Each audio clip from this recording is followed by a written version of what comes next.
when I first entered the scene, it was during a time when 2D animation was, and still is, bombarded by the likes of Adventure Time, Steven Universe, and Rick and Morty. Shows that were scribbled by adults who never progressed beyond the age of 5 when it comes to drawing talent, and who made their shows all about the alphabet soup of perversity and the message. Shows that presented us with extremely ugly stick figure doodles and hideous snot-nosed kids. Shows that had juvenile, edgy humor and were somehow praised by cult followings for inexplicable reasons. I always have and always will despise such scribble slop and will always advocate to make classic animation great again. The sooner we can go back to new classic Disney, Don Bluth, and Chuck Jones hand animation, the better.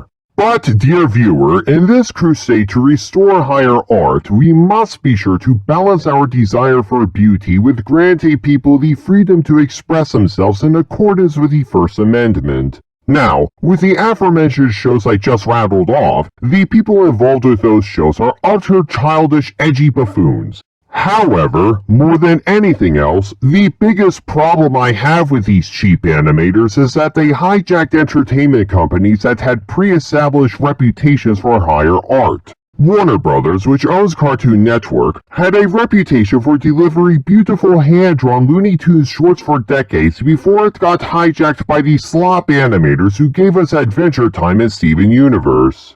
Disney, which needs no introduction, gave us decades of beautiful full-length hand-drawn films before it too got hijacked and gave us abominable slops such as Star vs. the Forces of Evil and Gravity Falls, among many countless others. However, at this point, let's now imagine a hypothetical alternate reality. Let's just say that the animators of these aforementioned shows, instead of hijacking Disney and Warner Brothers and destroying their reputation for putting out good art, had instead started their own independent studios.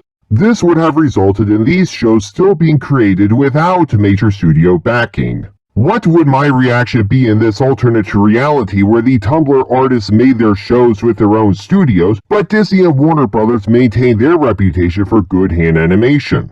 Admittedly, I would still hate Adventure Time and the others, but I wouldn't be complaining nearly as much because at least I could acknowledge that the showrunners were creating these shows with their own time and dime, and I could ignore them while watching new good Disney and Warner Brothers films. Believe it or not, my focus in this video isn't animation, but I stated all this to set up the backdrop for today's topic. And that topic is art itself. Just plain simple art. Specifically, illustrations you would find in books targeted to young children. Unfortunately, a lot of modern children's books encounter the same issues you see in cartoons today. You have lots of wannabe artists creating disgusting illustrated kids' books with the talent of a 5-year-old and hoping that the parents will buy them for their kids. Rather than these kinds of artistic hacks, I would recommend books illustrated by Bill Peet, Janet Stevens, Beatrix Potter, and Jan Brett, among many other legitimately talented artists.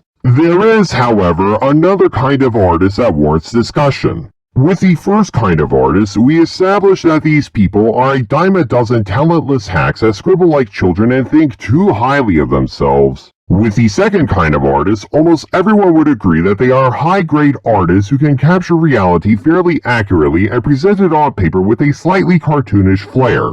But then you have the third kind of artist. The artist that strikes out in a new direction and makes a style of his own that may not be appreciated by everyone. This artist does not seek to destroy norms. This artist doesn't think too highly of himself. This artist just thinks differently from most people and has the freedom to pursue that thought process and perfect his craft. Enter Dr. Seuss. Enter Shel Silverstein.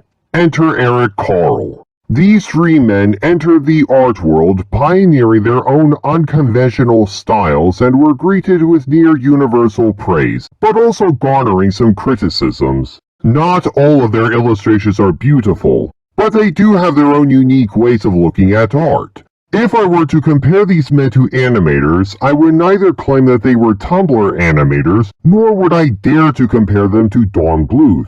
Instead, I would view them the same as I view Genndy Tartakovsky, an animator who has experimented and fine-tuned his style over the years. I'm not a fan of Genndy's earliest works, but his art really improved over time while maintaining its own fundamental approach. My favorite shows from him are Clone Wars, Symbionic Titan, and Primal. Of the three men, it is unfortunately Eric Carle who has come under fire of late. In my pursuit to see great art again, I have followed artists on social media who have genuine talent. Among them would be a lady named Mega. Mega, much like myself, wants to see objective beauty return to entertainment, especially in children's media. But in her zeal to bring back classic art, she has gone ahead and claimed that Eric Carle's art is ugly, particularly his caterpillars and especially his butterflies. It is here I must speak in defense of Mr. Carle. Unlike modern Tumblr artists, Eric Carle wasn't a prideful egotist who constantly shoved his art down your throat and demanded that you like it.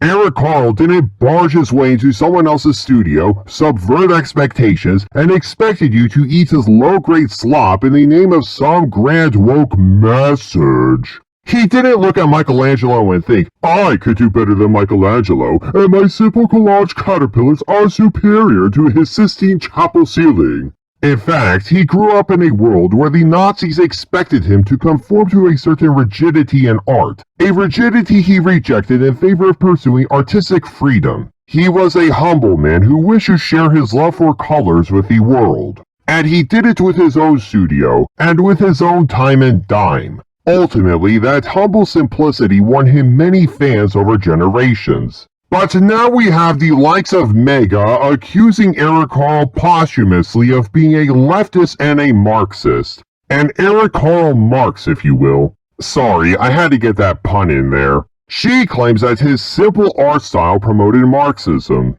To that I ask, where is the proof? Did Eric Carle ever use his art to portray pride parades? Did Eric Carle ever use his art to sing the praises of fat acceptance? Did Eric Carle ever use his art to put forth the claim that a man could turn into a woman? Did Eric Carle ever use his art to promote abortion? Did Eric Carle ever use his art to celebrate woman power and that girl bosses are the bestest ever? Did Eric Carle ever use his art to stoke racial tensions? Did Eric Carle ever use his art to promote the idea of the government stepping in to redistribute wealth? Do we have any quotes attributed to Eric Carle in which he vocally supported the leftist agenda or said that Joe Biden was the best president ever? No. All he did was cut some colored paper into the shapes of caterpillars and butterflies for kids to enjoy. You can argue that he used the incorrect word for the caterpillar's pupa because butterflies make chrysalises rather than cocoons. You can argue that the butterfly's wings were upside down. Sure, there are illustrators who have made prettier butterflies than what you see here, but Eric Carle wasn't trying to make the most beautiful butterfly in the world, nor did he claim that he was a master artiste. He just wanted to present a comforting, colorful world to children, especially whenever they left their homes to go to school. And I see nothing wrong with that. For Mega to claim that Eric Carle is Marxist simply because of his tissue paper art style is laughably disingenuous.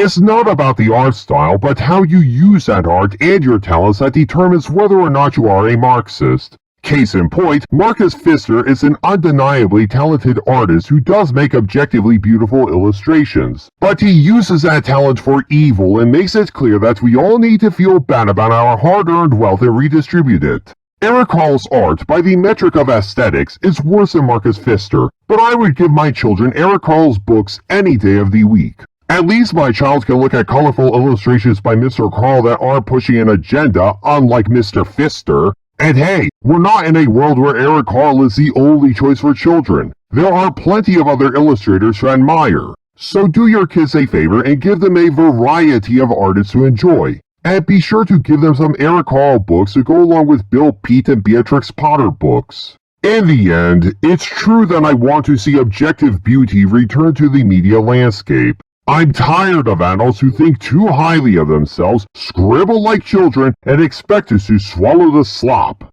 At the same time, we have to give consideration to those who just want to develop their own style, and who aren't whiny, pretentious millennial snobs about it. And when that happens, you sometimes get the rare, unconventional genius like Dr. Seuss or Eric Carle.